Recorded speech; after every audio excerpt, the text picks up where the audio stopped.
So let's go ahead and talk a little bit more about the baseball season and welcome in our very special next guest. It is Big Will McEntire from the Razorback baseball team. What's up, Will? How are you? Man, I'm doing good. It's good to have you in, and I'm just curious of how you feeling just right now overall. Like, what's the feeling like? What's the vibe like? What's Will McEntire feeling about this season to get it going? Let's say it's like, Christmas Eve. You're ready to get under the tree, open some presents, have a little fun. So itching for it to get here, man. Yeah, well, I mean, it's amazing that we're already here.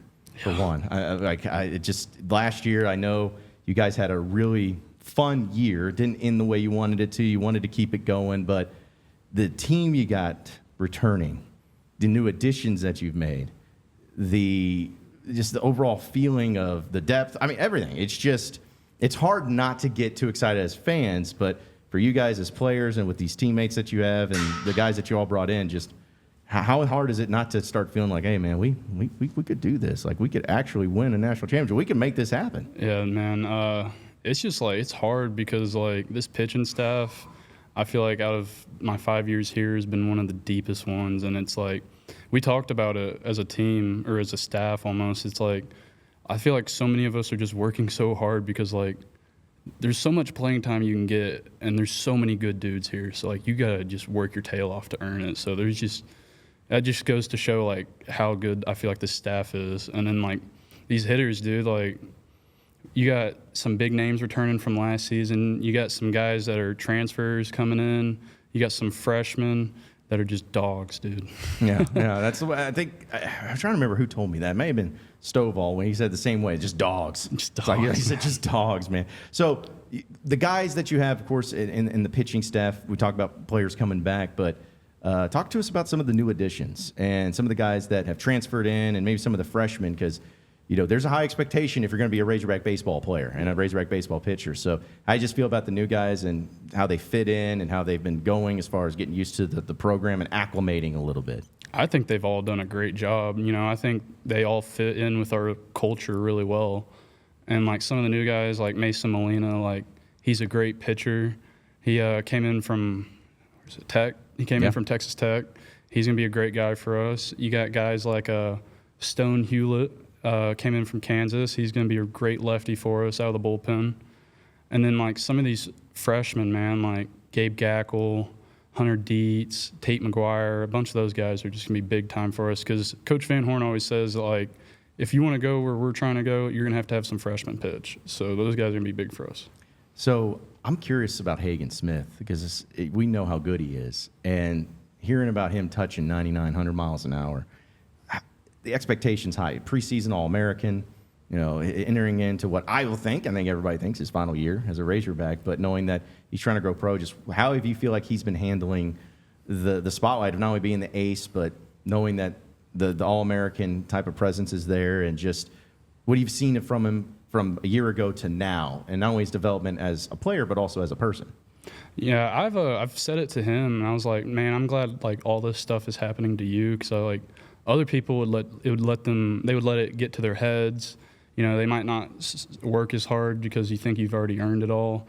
And Hagen, dude, he goes out there every day in practice and like gets what he thinks is his. And like he's one of the hardest workers I've ever met. And like he is built like a Greek god to me.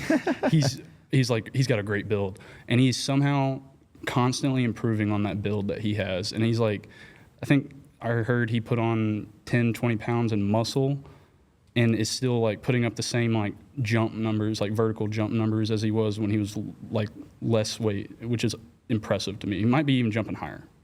How does that happen? Like, how do you do that? He's just a freak athlete, man. Apparently so. Like, because you don't think about pitchers really. No offense, being like, oh, like these freaky athletes. You think about the shortstops or the outfilders, but we got a reputation for not being I know, athletes, man. It's like that's you guys need to change that. We need to fight for that. Fight for athleticism. But him, and then you throw in. I guess it was officially announced that Brady Tygert's going to be starting on Saturday, and you mentioned Molina and everything. Which it's amazing how if you go back in history of Razorback baseball and looking at the starters for weekend one and then going to the end of the season to see if it was still the same. Very seldom was it not. But just how do you feel about the guys in that role, especially Tigert? Because freshman year, phenomenal. I know he had his ups and downs last season, but how do you feel like he's going to be this season, especially settling into that starter role, which I know you're all fighting for, but him especially and trying to get into that Saturday spot? I think he's going to do a great job. You know, he proved it towards the end of the season last year when he was coming back from his injury, and I think he went like 1 inning, 2 innings, 3 innings, 4, and then like I think he went 5 innings in his 6 maybe in his last outing of the season in the regional, and was just dominant. So if he can just do that and keep doing that, he's going to be great for us in that Saturday role. So what do you think about not only the job that Dave Van Horn's done, but with Matt Hobbs and the development that he's given you guys? What is it about him that makes him who he is, where you guys got depth, you guys got talent, you guys got dudes that could really take some really big steps, but what is it about Coach Hobbs that really makes you guys better each and every year that you're there? I think for me, it's that he doesn't sugarcoat anything. He's going to tell you the exactly how it is. So like if you're struggling, like he's going to tell you you're struggling. Yeah. And if you're doing good, he'll tell you you're doing good, but he's not going to like baby you and help you along. Like he's going to like for the freshmen last year, they got thrown into the fire, and he's going to I'm trying to figure out what I'm trying to say. I just think he's like a really good motivator. Like yeah. You should, if you could get a mic in on some of his speeches, they get you going, man. If his speech can't get you going, I don't know what can. See, that's why I think you guys need to do more of that. Like, you know, I see hype videos for football and Muss and, you know, basketball and stuff. I want to see, and maybe you can't release some of the stuff that gets said. maybe that's part of it. But it's like you mentioned, because there was another pitcher I talked to last year. They kind of said something similar. I don't know if it was about the pregame speeches, but just about the fieriness and the motivation that he provides. It's something like you want to be almost like a fly on the wall to see what that's like, because, you know, I think that's something that maybe doesn't get talked about enough, of how motivating it could be as a pitcher's coach or just as a coach in general to go out there and, you know, give it your best stuff when you're facing high quality opponents like that too. Yeah. Yeah. I can envision some of the things he says to this day from 2 years ago from speeches he gives, and it still gives me chills, like before a big game or something, big series. Like he gave a speech today in our scouting report meeting over this series this weekend, and as usual, fired up for it, man. Yeah. I mean, you don't think you even need speeches to get fired up at this point in time. Yeah, but for sure. I don't think so. But yeah, we're speaking with Will McEntire, Razorback pitcher, here on the John Nabors Show. So Will, you know, we talk about the athleticism from Hagen Smith and everything. You know, it seems like you've changed, you know, like as far as whether it's your workout regimen or your dieting and everything, but just what was that like as far as that process and, you know, kind of getting to the point that you're at now when it comes to your physical body and everything? Just what was that process like, and maybe the reasoning behind it, and kind of what you were trying to accomplish getting to that point as a pitcher this year? You know, I think at the end of last season I was around 240, and right now I'm around 225. And I kind of just said, like, when I decided to come back, I was like, you know, man, if this can be my last year, I want to, like, go all in. Yeah. I regret not doing that in the past. That's, like, my advice for all the freshmen. Like, go all in right away, man. Like, give it everything you got. And, you know, I just changed my diet up. Was the main thing is I was bad at, like, you know, on the way home after practice, not cooking, like, going to just grab a meal. But, you know, I've really, like, dove in on, like, meal prepping. And I found out that's like one of my passions. I love cooking. It's so fun. My girlfriend for Christmas got me like a big old propane grill, like a dad grill. And I don't have a porch, so I just put it in my garage, and I roll up the garage door when it's time to grill. I was going to ask you, as long as you make sure the garage door is put up, because I was like, that could probably be a problem a little bit. So what is it that you like cooking the most then? Or grilling, I should say. Grilling the most out there. Big steak guy. You know, she got me her sister and brother-in-law got me a big old box of Omaha steaks. Nice. Dude, those things are so good. Dude, I actually did a sponsorship for Omaha Steaks, and I had never got one, but they sent me some for. I was like, okay, now I know why. They sent me like a box of fillets. Oh, So good. Dude. So, they're like this big, but I gotta eat like 2 of them. They're so good. Dude, yeah, plenty of protein. So do you have to cook them medium well, rare? Medium like, rare. Rare. That's the okay. best way you can get a steak, in my opinion. Yeah, I was like, I can't do anything more than medium. Yeah. Medium rare is pretty It's a little perfect burnt there, at that point. Yeah. So do you like do marinade, sauces, all that stuff too? To go along with it? Usually just like a rub.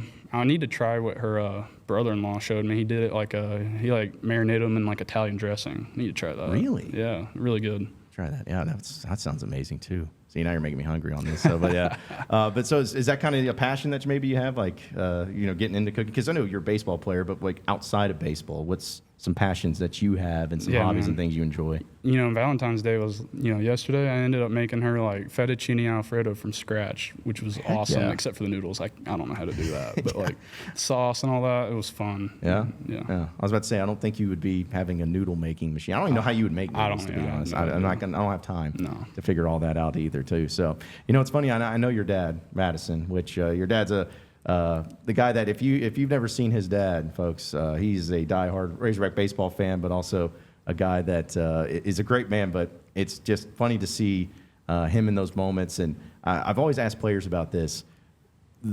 It's intense for you guys, and to be in those things like the Oklahoma State series, that regional that time, and how intense that was. But just how big is it to have your dad there and your parents there and your family there, and just knowing that no matter what happens and the support that you guys get and going to all these games and stuff, like just how important that is that to you personally, and how great is it to have them around for each and every game? Dude, it's awesome. My dad's job's really flexible with him taking off like on a Friday to come up here for a weekend. My mom recently retired, so she's always available to come up here on a weekend, and they don't miss a game. They'll drive to Alabama this year. I guess they'll probably drive out to South Carolina this year. I don't think they've missed a single weekend series since I've been here, and they're just the most supportive parents, dude. They're the best. Well, I thought it was really cool too. Like, it seems you guys as a team are together, but it seems like the team's parents too. They all just hang out, which I guess you kind of have to when you guys go to all the games. I'm pretty sure they have like a big parent group chat, so they're all communicating with each other. Is that something you would want to read? Would you want to read that, or would it be something you're like, I don't know? It might be a little boring, just people meeting up for events or something. I don't know. It's true. I was hoping there maybe be some juiciness in there of them talking about other people and talking about other teams and whatnot. But yeah, you guys are going to be not only James Madison 4-game series this weekend, but going to Arlington next weekend. Now we're making that trip. I've made that trip a few times. I know you've been down there last year and before. But what is that like to play in a major league ballpark? Because you guys play in a lot of great venues, especially in the SEC. Mm-hmm. I mean, every place you go to is going to be nice.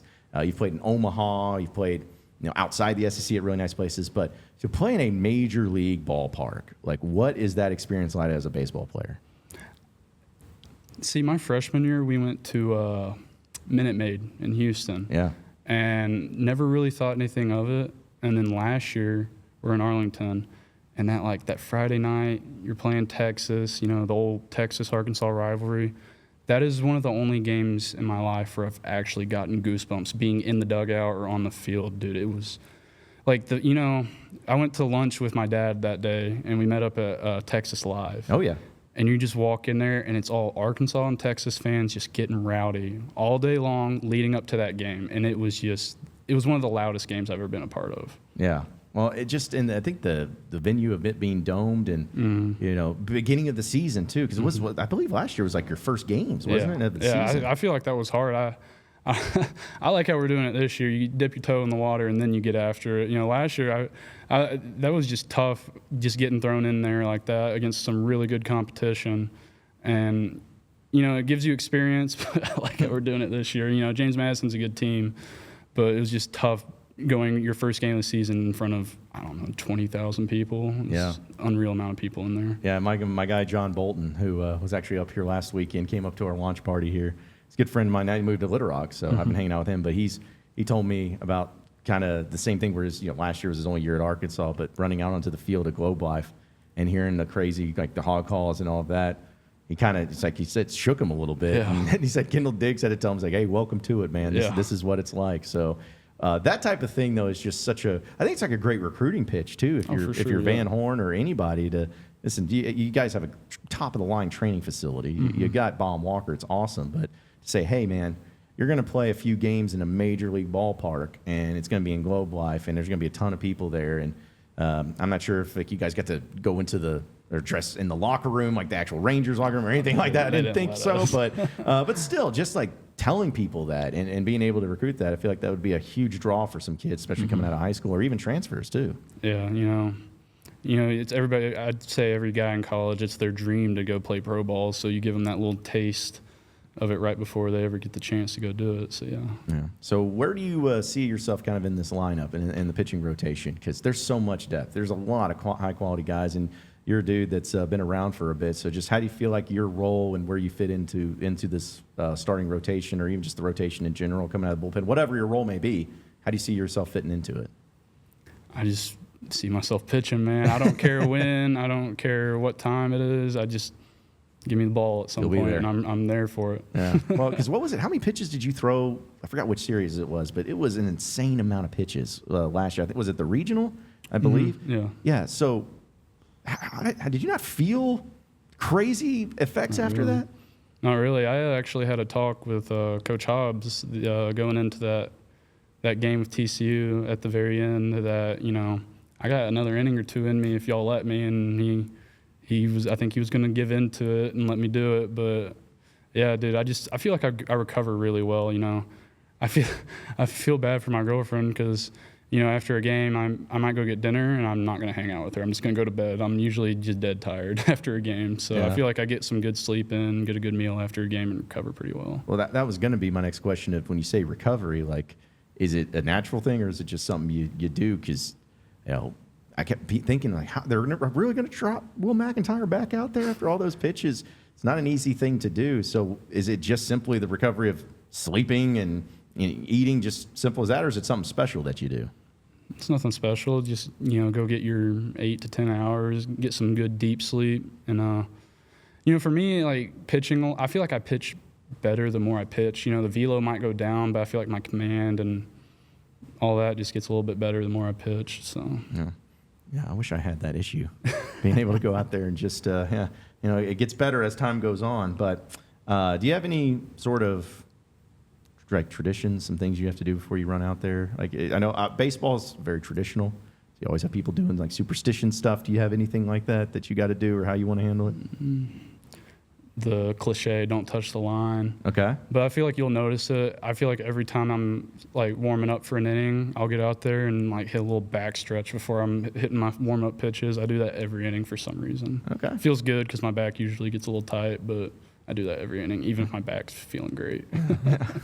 Yeah. So is like with going out there and doing that, is there somebody that has a really interesting thing that you've noticed on the team? And if they want a secret, that's fine. But is there some sort of like, because I didn't ever play at a major level, but I just remember socks and stuff is always a weird thing. I do know in the 22 season, we had like 5, maybe more, like 7 or 8 guys. And we have like the hydrotherapy tubs in there, a cold tub and a hot tub. And all 7 or 8 of these guys, we were all pitchers. And we'd all, like, right before we had to go out there to shag BP, we'd all go get in the hot tub at the same time. And the thing would almost be overflowing because you got so many guys in there. It was fun, though. You just joke around in there, keep it loose, and then go get serious for the game. Yeah. Well, I mean, it's not the worst tradition I've ever heard. It's like, it still plays. It still plays. Is there a time, or like we talked about playing at different venues and whatnot, is there a stadium, like a crowd that really stood out to you in the times that you've been playing, like whether they were ruthless or just really intense? Like is there a time where away from Baum Walker that you really comes to mind as far as a crowd or a venue or anything like that? Mississippi State last year, dude. It's, I always hear people talking about how Duty Noble and Baum Walker are the top 2, and they have debates over which one's better, but I think out of like college stadiums, Duty's one of the most fun I've ever had at. You know, they had like where their bullpen is right where their student section is, so they're giving it to you the whole time, and it's like it's not like over the top. It's more funny and not being rude, and they treat you well out there. And then it was awesome, man. After we did we sweep them? I'm trying to think. Yeah, I think we swept them. Going out to the outfield, and they're just handing out their leftover barbecue, man. Getting on that bus after getting some barbecue was awesome. Yeah, I got to say, getting a sweep and then you get some barbecue to go along with it too. That's perfect. Is there something that's ever, like, what's the meanest thing that's ever been said to you that you remember? Is there anything, you can say it, because, hey, listen, we're not FCC. You can say whatever you want on this show, but is there something that's been said to you that, like, you're like, wow, that was a horrible thing to say? You ever remember anything like that? I feel like I'm good at toning it out. Yeah. I do remember when we were at North Carolina in the Super Regional, I was warming up for the game, and they had there was like a stadium. One of their stadiums was in right field, and they had people standing on the bleachers of that stadium, like overlooking the field. And I remember them like chanting my girlfriend's name, but I was like, that's not that bad. But there's like, I know there's a couple things I probably can't say on here. Yeah, no, I mean, that's because I have not gone to every venue, but I've seen some of the stuff that some of these people have really gotten into, because some Razorback fans are kind of that way. I mean, those poor left fielders out there, like they get it, man. Yeah. So, but it's a sport to where it's so close, in proximity, and you feel like you're so a part of it, and with the quietness too that can come along with it too. It's just, I think tuning things out is obviously very important, but maybe difficult for some young guys to do too. I would think at that point. So is that something you've just gotten better with over time, like as the years have gone on? I just feel like, once you get like locked in on your job, it's easy to just tune things out and do what's being asked of you to do. Yeah. I hate the people that some of the, I don't know. I couldn't do it. I couldn't tune it out, and I guess you get used to it over time. But I think it's funny half the time, because they'll say some outrageous thing. I'm like, all right, you come do it then. Like, you come out here and try and do this. Like, and they're in the worst shape of their life, and they'll never do it. That's how I think of it sometimes. Might be a bad way to think of it, but it doesn't bother me. Yeah, no, that's true. Especially seeing some of the fans out there in the stands and what they've been doing as well. But what do you think has been something you've really developed from a year ago to now? Like, what's something about your game that you feel more confident in, you feel stronger in, you feel better at than what you were just a year ago? I've been working on like just better overall fastball command. I had not the best command last year, and just working on mixing fastball in and away, keeping it down, throwing it up when I need to throw it up. So I feel like my fastball command's gotten a little bit better. Yeah. It seems like something you could probably always have. Yeah. It always helps out to get to that point. I've been looking at just some of the guys that you have out there pitching, which is great, but then I see some of the hitters too that's on this team. And the guy that I want to see a lot of, and I know people have been asking about, is Aloy. And the type of player that he is at shortstop, not only in the field, but also hitting. Just in the time you've been with him, he looks like he could be a great player for you guys. What have you seen against him, and throwing against him, pitching against him? Kind of what have you seen from him? Dude, like, he just seems like the most carefree, like, relaxed person I've ever met. He seems like a great guy, and his hitting is unreal, dude. I know. They did like a home run derby, I think this fall, and I wasn't there for it because I had something to do. I don't remember, but I remember somebody telling me he hit like 8 right-handed and was joking because he's not a switch hitter. He was messing around, got left-handed, and put 2 over the building in right field. So if that tells you what he can do, he's going to be a good player for y'all, I think. Yeah. And I think a lot of people don't talk about it. He's only a sophomore. You got him for another year. Yeah, I don't think many people will really talk about that. So I think that they're just excited about 1 year, getting 2 years, man. That's what's going to really excite some people too. But speaking of, who's the greatest, or in your mind, one of the greatest batters you've ever thrown against? Maybe a guy that really stood out. That Kerstad. Yeah. Hands down, not even close. Kerstad. I think I gave up 5 home runs to him my freshman fall. The 1 year I had to face him. Only 5? Yeah.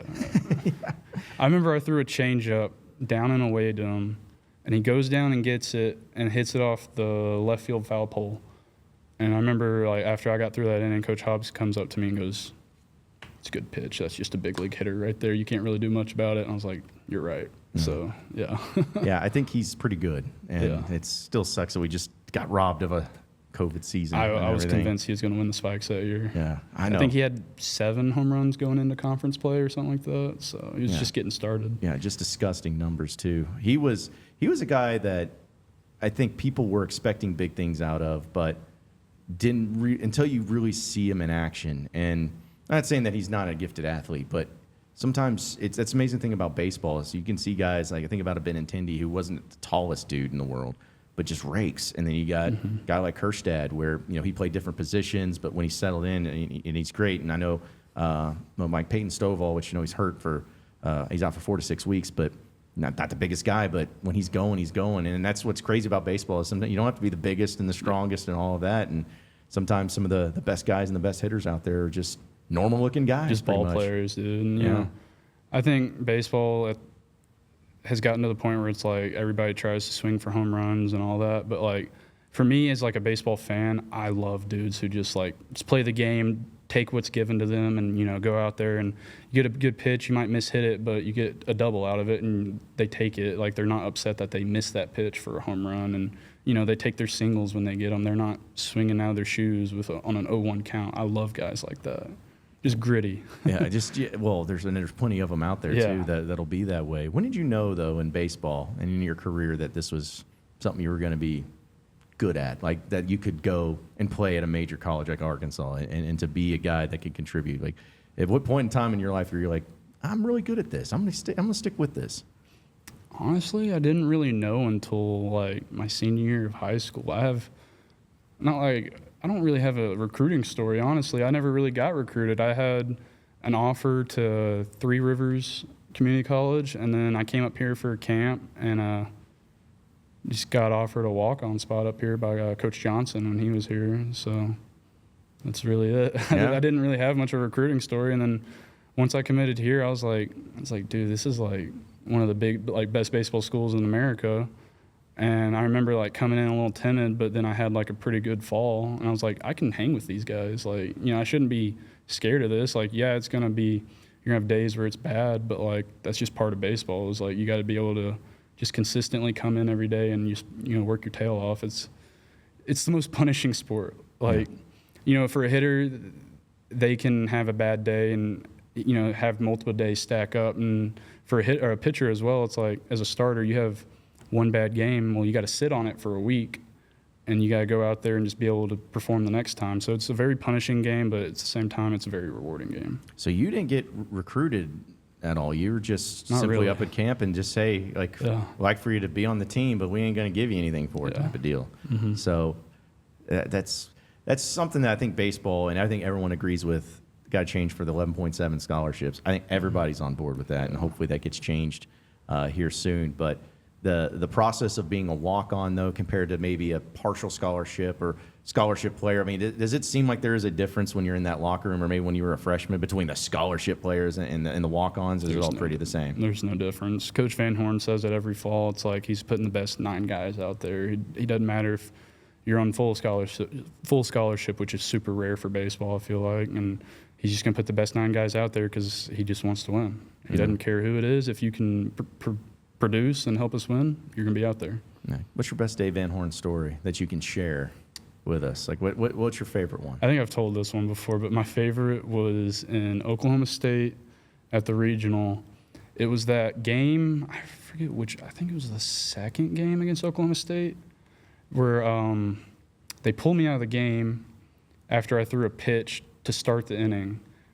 And I go in the dugout, and I'm just all right, my day's over. I'm kind of relaxing. I'm going to get in there. And I remember it was Evan Taylor. I'm all right, I'm going to get in there and start, getting after it for Evan, trying to hype him up. And the umpires, come over, and they're there was some rule that I had to come back out there. So I had to, lock back into a baseball mindset. And I grabbed a plyo ball, start throwing against the wall, and go in there and get a out. And then I see Coach Van Horn tell Evan stay in. He's going to face the righty because it was a lefty. They wanted the matchup. And I strike him out on 4 pitches. He comes and gets the ball. I go in the dugout. I'm going crazy. I've never had to do that in my life. And I remember getting on the elevator with him in the hotel the next morning. And I was just giving him a little bit of grief. I was like, I'm the first player you've ever had to put back into a game. What was his response to that? Yeah, I just remember he laughed, but I feel like that's a good story. Oh, yeah. Because I do remember that. I was there in Stillwater, and again, it's not like you have a commentator or somebody up there that's just telling you what's going on. And I wasn't even sure of the rule. Are you aware of the rule now? Like, what is that rule where you have to go back in? I think it's like you have to just finish the batter. Okay. If I'm sure. I'm not great at baseball, like specific baseball rules, but yeah. Yeah, I mean, you're just a baseball player. You don't make the rules. You just play the game. That's all that matters. But that, going back, we talk about that series, that regional, all the time in Stillwater. It took 2 years of off my life. Dude, I think it took about 18 off your dad's. Like, I mean, every time I see Madison, we reference it. It's the most stressful series of baseball I've ever been a part of. Yeah, but what made it? Was it just the games themselves? Was it the atmosphere, the players you're going up against? It was just the back and forth the whole time. Yeah. I feel like nobody could just like hold on to the lead until very late in the game, and we finally, I think, took a 4 or 5 run lead at the end of the first game we beat them, and then like that last game was very tense just to be able to say like you won the regional. So it's like it was the fact that every game was close and back and forth. There wasn't really a game we dominated. There wasn't really a game they dominated. It was every game was back and forth. Yeah, people remember the highlight of Battles and his grand slam and the call of that one, which still cracks me up because I didn't know what the guy said. Oh no! I've never understood. Was he their home commentator? I was like, was he like sad that he hit a home run? I've never understood that. Well, from what my understanding is, for those types of situations on ESPN, they get like regional guys to go call the games. Well, it sounds like he's like saying, "Oh no," that he was rooting for him. Yeah, to beat us. and that's what I was trying to. I think that he was, because I think he was the Oklahoma State guy, but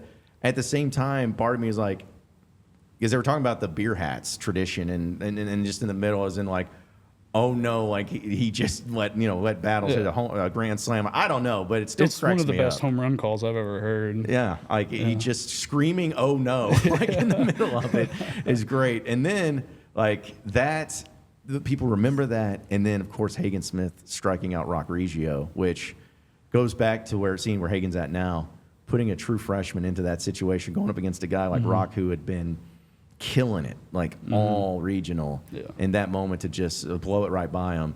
Those are the types of things where I feel like when you're mentioning taking years off your life, those plays and those emotions are probably a big reason as to why that happens. And then I always forget about this one.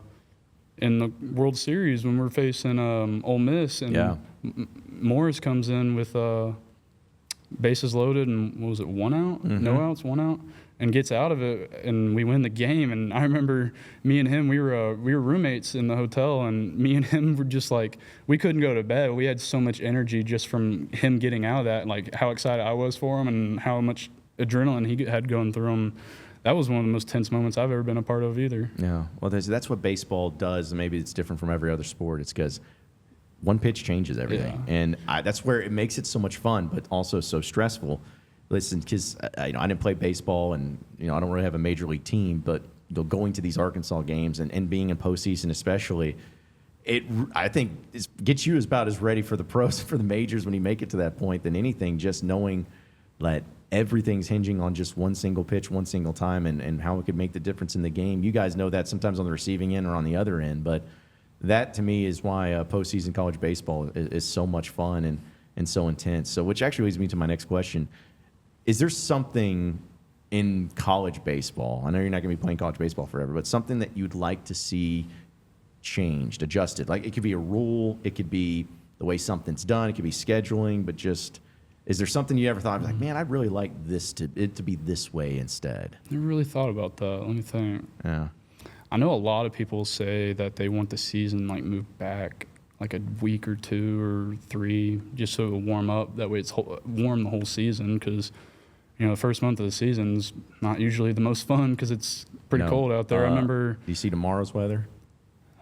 Yeah, I just want the rain to pass away so we can get the game in. Yeah, well, it's going to be, I think it's at 2 now. So, but I think at 4:30, it's going to be about 38 degrees. So, I've played in worse. Okay. I mean, I figured you'd be ready for it no matter what. I was about to say I think it was a 22 season as well. It iced over real bad that year. Yeah. And we had a series, and it was so fun. It was so funny because we basically had the whole team out in the outfield, and it iced over in the in right field because it's got that building, so it doesn't really get that much sun. So there's like a part that was just like solid ice, and we're all out there in our spikes just kicking at it, stomping it, trying to break it up. And then the field crew guys brought us some shovels, and we helped them like load up the ice into like a back of a side by side, and they went and dumped it. It was fun, but it was cold. Yeah, I'd say that's probably one of the positives about having that Arlington series, the first one last year, is it's like you don't have to worry about the weather being inside and everything. But yeah, I've thought about having the season adjusted that way, but I think everybody, at least looking at it from last year, talking about pitch clock and how it's changing everything, people didn't like it.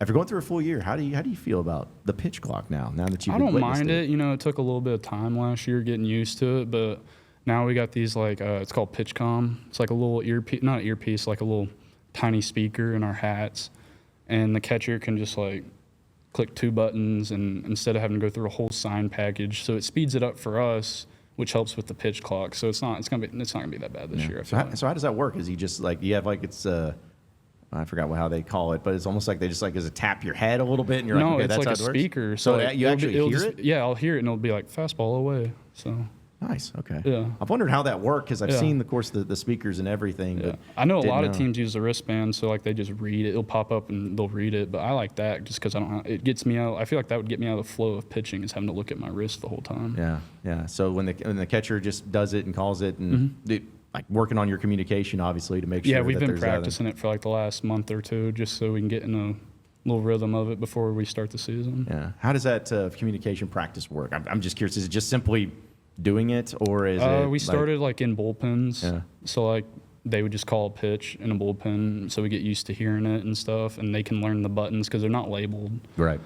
And then kind of just got thrown in the fire, got put in a scrimmage, and just get after it and learn it. And then we've gone through like our defensive plays; those are in there as well, and we learned all those. So yeah, it's pretty easy. It's a lot easier than having to learn Coach Van Horn's taps for what bunt coverage we're going to be in or something. Yeah. What if it goes out? Like, what if the communication thing goes out? Do you have like a contingency plan in place or anything yet? I feel like that's where you just got to get like a mound visit or something. I hadn't really said anything on that. We'll probably find out. Yeah, let's hope it just doesn't go out and you never have to worry about it. They got like a 5-hour battery life on them, so I hope a game doesn't go 5 hours. But no. If it's not, it's going to be a marathon for you guys too. Also, given that when it comes to rain delays, I know you guys had a lightning delay, like in that North Carolina or the regional last year against TCU and everything. Like, how does that impact? I know how it impacts hitters, and I've talked to a few of them, but as a pitcher, like, how do things like that impact you guys as far as you're getting warm? You talk about being in that mindset. Nobody can do anything about a weather delay, but like, how do you keep into the same mindset? And just if you have to go back out there or whatever it may be, how do you re-get that again? For me, it was just like, I remember when it happened to me in North Carolina, I kind of just sat there on like a bike, and I would just like slowly pedal, keep my legs loose, and then I was just listening to music just to keep me locked in. I don't know about for other guys, but I feel like it's pretty easy for me just because I like staying in that mode. But, if I'm not pitching, that's obviously way easier because you can kind of relax, and then once the game starts back up, you can re-stretch and all that and lock back in. Yeah. So. Well, I know your dad was like, he was coming up to me so frustrated about the rain delays, and everybody is. And I just always think, like, if it's frustrating for all of us, I can't imagine how frustrating it is for players and for coaches and everything too. So it's just always been to where you're getting into that state, and it's only real sport that has that. Like, football, I mean, if it's really bad in football, then they'll do it. Basketball's indoors and everything, but baseball, it's like, lightning within, I think it was a 10-mile radius or something like that. Yeah, it's just like, it's got to be extremely frustrating to deal with, but it's also part of baseball. It's just part of the game too. So is there certain, you're looking forward to all the games, I know, but is there certain series, certain SEC team or anything, it's like one that's on the schedule this year, like, that's going to be fun. I'm really looking forward to that one. All of them, man. Yeah. It's a blast every time you get to go out there, and it's a blessing. So I look forward to every single game we play. Yeah, I was wondering if it was like, because LSU seems to always have a little extra juice, anytime you play the Tigers. I know you guys got both Mississippi schools at home this year. I love that Florida series though. That one is always one's always a good one. And I think last time y'all played them, and I think it was in 21 at home. And that was when Arkansas actually, I think, won the SEC officially outright. So that was a great one because we had somebody talking about, I'm so mad that Missouri, and you play Missouri instead of Tennessee. because the Tennessee rivalry that's been budded. But I don't know. I'm like, it's the SEC, dude. There's no easy. Oh, there's games. no. Yeah. You can't take a week off in the SEC, dude. It's the toughest league in college baseball, and if you take a week off, you're gonna get your butt kicked. Mm-hmm. You can't take a week off in this league. Every team is either ranked or almost ranked. Like, it is a tough league. Yeah, and looking back at last year too, to see what you guys accomplished with the amount of injuries. I know it kept being brought up, but I think that's what even makes it more incredible is playing in the SEC, winning a share of the SEC, winning the SEC West, and having to deal with all those injuries. A lot of those games were close. There's a lot of weirdness, like that Georgia series. I know you get to talk about, like, kind of came out of nowhere, it felt like, but then don't like talking about that. Yeah, we don't have to talk about it. I think it was I think it was either Bolton or Stovall told me that they were afraid that after, I think it was the Grand Slam that got given up there at the end of the game, they were nervous that, like, Van Horn's going to rip them a new one. But apparently, I guess he just walked and said, well, guys, that's just baseball. You know, it's like, so the point is like, you just never know with some of these SEC series where, oh, that team's no good, we should roll through them, and you lose. But then there's a team you're going on the road against that's won every series so far, and you take care of business. But it just shows the level of competition and how tough it is to win in this league, much less win 2 out of 3 of these games in this league too. It's a marathon, man. You can't be looking ahead to other opponents in this league. You just got to take it one series at a time. Yeah. So also, I got to ask you, what's the hat, the camo hat? What's going on there? Hagen gave this to me. I traded him with a pig's hat. Okay. It's one of the mounds we use in our facility. It's Newt Force. Okay. And it, like, measures, like, your power output when you're pitching and stuff. It's got pressure plates and stuff on it. Okay. I was really hoping you were going to come in with the Cookie Monster shirt that you were wearing over What's North funny is that's not Carolina. even my shirt. Brady made that shirt, and I just asked him if I could wear it to practice. Because I remember going over there, because it was, I believe, Chapel Hill is where, or was, no, it was Hoover. That was Hoover, last yeah. year. Yeah. And I remember going over there, and I was with Bob Holt, because I think we were the only media people there. And I looked at that, I was like, what is that? Because everyone's usually wearing the Razorback gear or whatever. I was a little worried I was going to get in trouble, but all the coaches seemed to be in a relaxed, good mood. So I was like, all right. But what did that? What's the story of that? With the Cookie Monster and Hagen Smith, like, what is that? He just likes cookies, man. We have these, like, little protein balls that are, like, cookie flavored or something, and he eats a lot of them. So we just call him the Cookie Monster, and he's known to eat a couple crumble cookies. So you just had a shirt. Brady, I guess, had a shirt made Brady for him? there was, like, this little place in the mall where you could, like, go in and they'd design you a shirt and print it, and he did it. Oh, man. I thought it was, honestly, it's a good story. I was hoping for something like that. It was just something that he had some nickname for that when he was a kid growing up. But the fact that he just likes cookies is just, it still works. But that makes it good. Do you go by Big Mac? Is that the nickname that you kind of go along with? Dude, I've had every nickname in the book. I get called Big Will, Big Mac. A bunch of my buddies back home got rid of the Big Mac, started calling me Cheese. Because, Cheese Mac, I've heard it all, man. Yeah. What's your favorite one? Do you have a favorite one? Or do you care? Big Mac. Big Mac, yeah. It's a pretty good one. It's just the one I like. I'll snap my head to if somebody says that. Yeah. So. Yeah. Is any other nicknames for the guys on the team? Is there one that you really like the most? I'm trying to think. Call Hagen threes a lot just because 33. Yeah. I feel like everybody in baseball, it's just common to shorten a name down. Like Stovall, just call him Stove. Yeah. Let's see.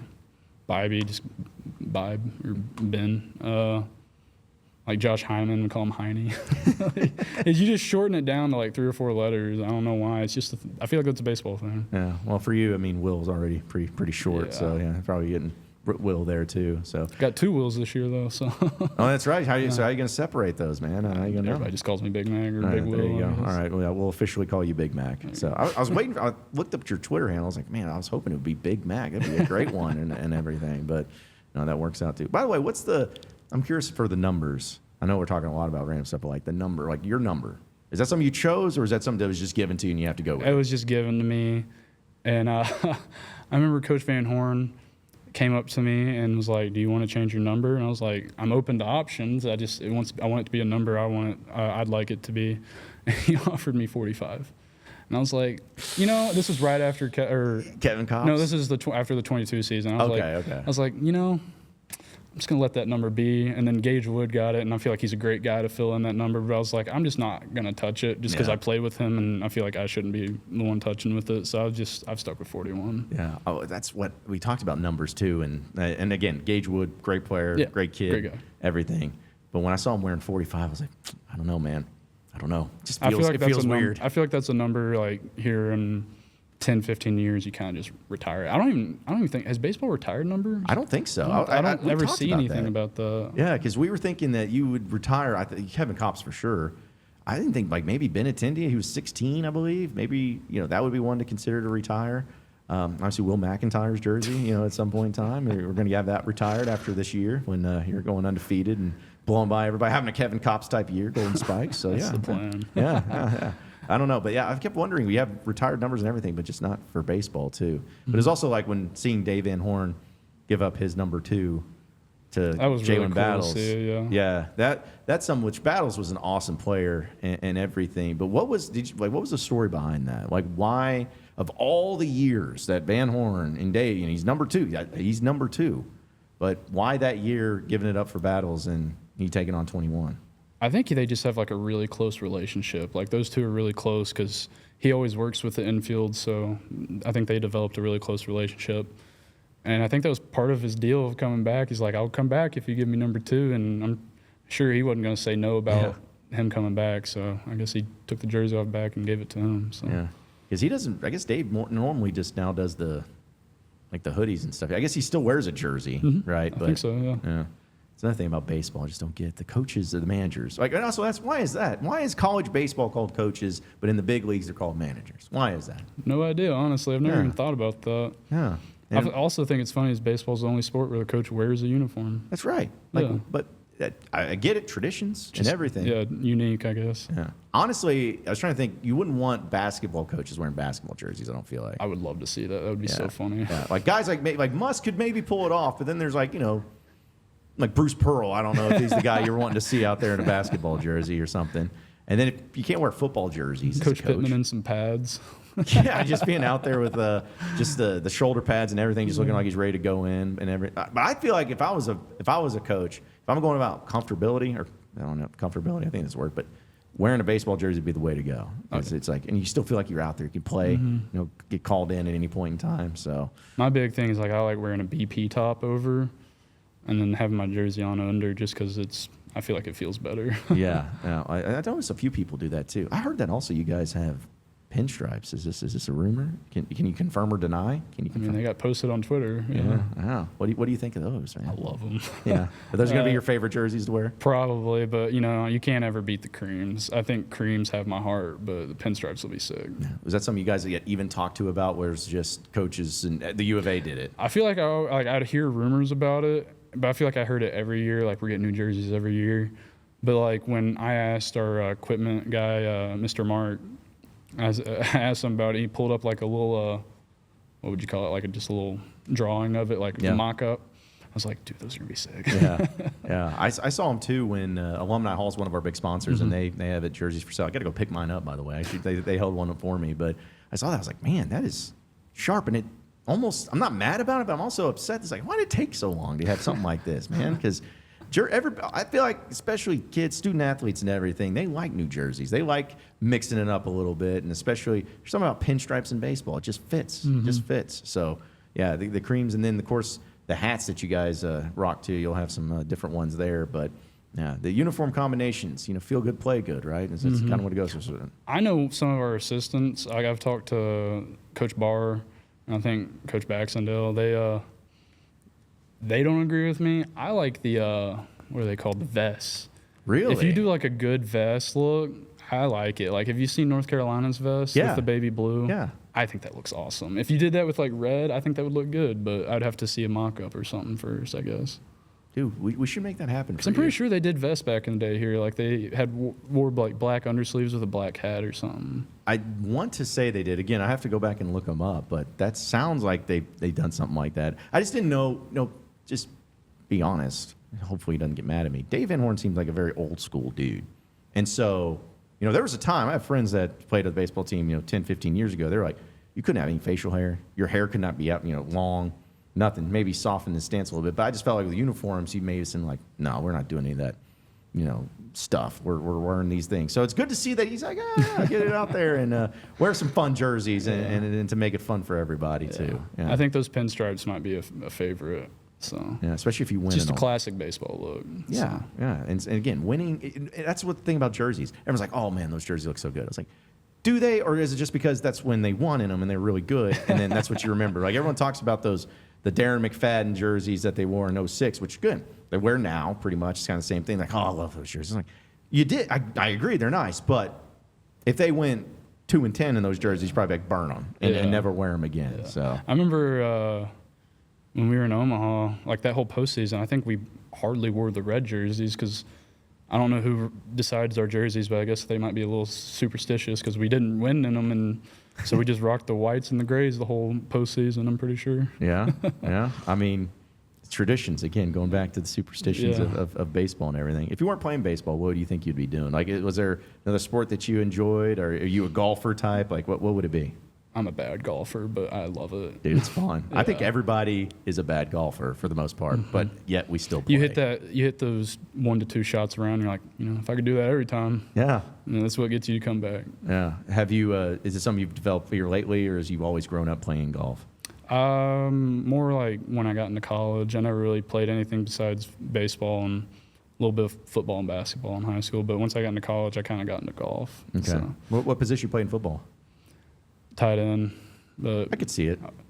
We didn't really use a tight end, so I was more just an extra blocker. Yeah, so just another offensive lineman, but not the official title. Also deep snapped a little. That was fun. Okay. It was just fun because it didn't hit you. Yeah. And you know what? Deep snappers, they don't get enough appreciation. You only get noticed when you mess up. I know. That role. I could not tell you who. I could not name other than I think Brett Good, who played at Arkansas. I could not name, and my buddy Nick Brewer, who played under Petrino. Those are like the only deep snappers in the history of Razorback sports I can name. So, yeah, I couldn't even think of any, but they're very important positions. So, okay, you golf.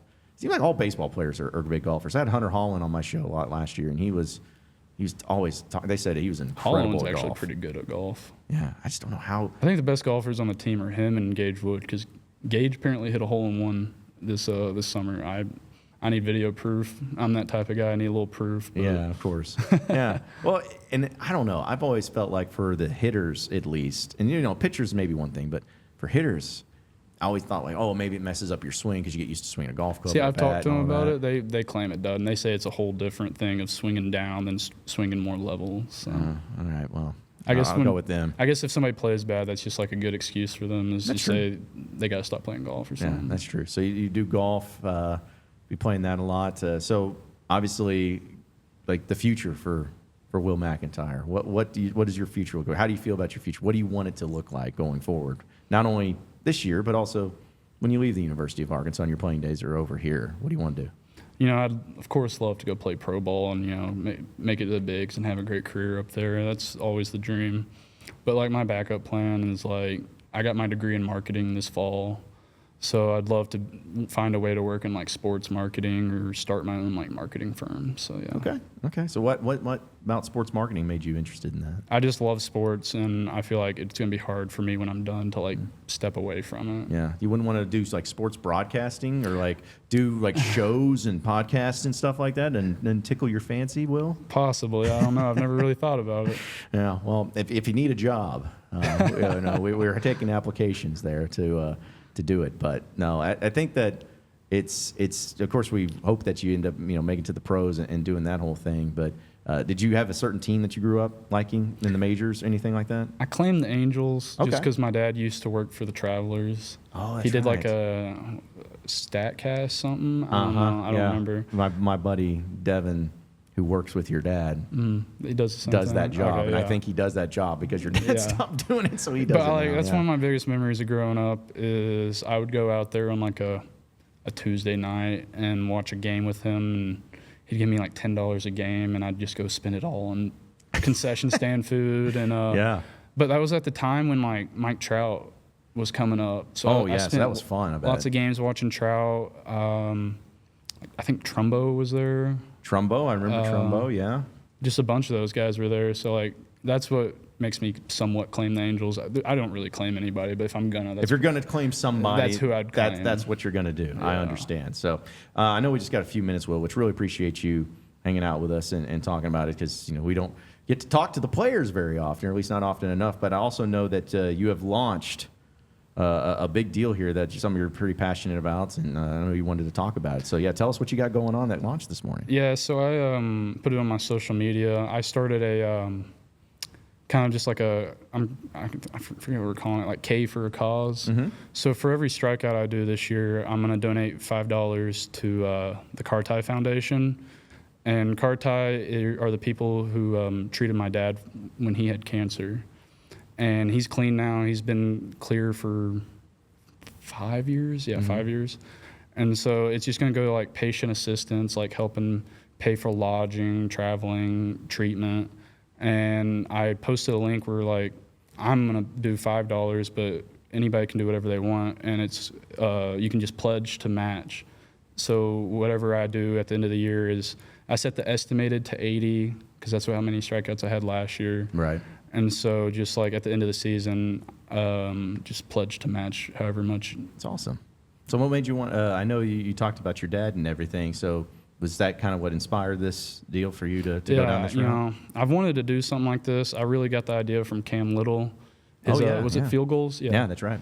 And I kind of wanted to do something like that, and I feel like this is good for me. It's just a personal thing for me and my family, and I feel like everybody can get behind it because I feel like everybody knows somebody in their life that has struggled with cancer or has had cancer. Yeah. So if people want to be a part of this and to donate to help out, what's the best way to go about doing that? I posted the links in my social media, and I'm pretty sure my Instagram and Twitter are both W_McEntire. And then I hadn't gotten around to it, but I'm going to post it on Facebook tonight. Okay. So, okay. Cool. Yeah, we'll be sure to post on our stuff too to make sure that when we post the interview with you that we have that posted for you. Because again, it's anything you have a great cause and doing stuff for people always talk about NIL and how that's changed, but for great causes like this, I know people are always going to be willing to donate and appreciate it and everything too. So that's awesome. That's Thank awesome. You, so yeah, Thank you. Yeah. Well, Will, man, we really appreciate you coming and hanging out, man. I know the season starts tomorrow, which is I know you're itching to get after it. So I'm gonna sleep tonight. I'm so excited. Yeah, and I know that it's going to be a cold one, but you guys will get it done. But it's going to be a great year, a lot of fun, a lot of excitement. So we really appreciate you hanging out with us and being us to talk a little bit more. Yeah, maybe we do this again sometime. Sure, maybe I'm down for it. Yeah, come on down, and when you're about to win, we expect though. Here's the thing: we got to make a deal right now. When you win the Golden Spikes, I'm your first interview. All right? Can we make that deal? Deal. All right, perfect. That's all I want. That's all I want, as long as we get the first interview. So, all right, well, good luck this season, man. We'll be catching up with you, and it's been a lot of fun hanging out with you. And, again, good luck. And I know you're about to do another little interview with our guy, Andrew Ellis, on the Bombastic podcast, so be sure to check that out. But we really appreciate it, man. Thank you. Thanks for having me. Absolutely. Again, that was Will McEntire of the Razorback baseball team, folks, and that about does it for us here on the John Nabors Show.